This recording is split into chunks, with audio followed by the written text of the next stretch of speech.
Join me today as I talk about Jokkmokk, the winter market where you get to visit different market stalls and collect antiques, patchworks, candy, presents, and more.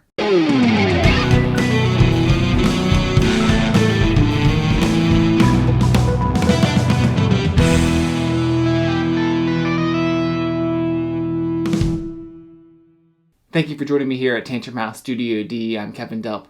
Jokkmokk, the winter market, is a set collection game for 1 to 5 players. It takes about 30 to 45 minutes to play. It's designed by Henrik Larsson and is published by Wizkids. Now they sent us this copy to review. The game comes with a main board, meeples, cards, and tokens. Here's a super quick overview of the game. Everyone has 2 meeples that they control on the board, and whoever's furthest back takes their turn, moving the meeple to a market stall to collect a card. Then you're going to refill new cards, and then it's the next player's turn, whoever's furthest back. There's a scoring round at the mid-game point, and then final scoring at the end of the game, when there's no more cards left to claim. People are going to count up their points based on the cards that they've collected and see who has the most points to win. Let me show you a little bit more in depth. At the beginning of the game, you determine what sets of cards you're going to play with. There are quite a few to choose from. Usually you're going to choose 6 sets to play with and shuffle those together. A standard game is 2 basic sets, 2 experience sets, and 2 special sets. But as you play, you can adjust not only the number of sets that you're going to play with, but also the kinds of sets. Now, the back of the rulebook, it gives you a few recommendations to play. Each set has its own way of scoring, and that's really the meat of the game. Some give you straight up points. Others, you need certain numbers to get points. The patchwork is actually a little pattern building game that gives you points. Others give you points based on majority scoring with other players. Now the sets you play with are all shuffled together and cards are displayed around the main board and will be refilled during the game as players take them from the board. There is a mid-game scoring point, and that's determined when the first evening card is claimed. There's a morning deck and an evening deck.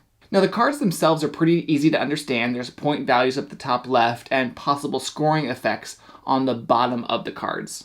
Another big part of the game is how far do you want to move your meeple to get the card you want. It sort of has this Tokaido or Parks feel if you played either of those games. If you go too far, you won't be collecting a lot of cards, but you might get the cards that you need. Of course, if you go too slow, then players might take the cards that you want. So there's this delicate balance. But you do have 2 meeples that you are moving. So you could even take 2 turns in a row if you plan it well. Now, I personally like this game at the higher player count. You have more interaction, and I like that in games. But the more players will be a slightly longer game, but really not too bad. Maybe just a little bit more than 45 minutes. Now, that might be too long for some players since it's a pretty light game. You're just collecting cards. I think the highlight for me in the game is the mixing and matching of the different sets of cards that you play with for that game. You could base it on a certain theme or activity, or even if you want to play a little cutthroat, there's ones that give you negative points in some of the sets. You're trying to build pyramids in the snow lanterns. You have to be within a range of +2 or -2 to get a sparkler. When you get a donation, you have to remove one of your cards from the game. Now the theme works for me. Some people may not like the artwork, but I think it's fun for this type of game. The components are fine. A little upgrade would have been nice for the shapes of the meeples. That would have been really cool. I could see families really enjoying playing this with young and old, having a good time. I plan to bring this to Thanksgiving to play with the family.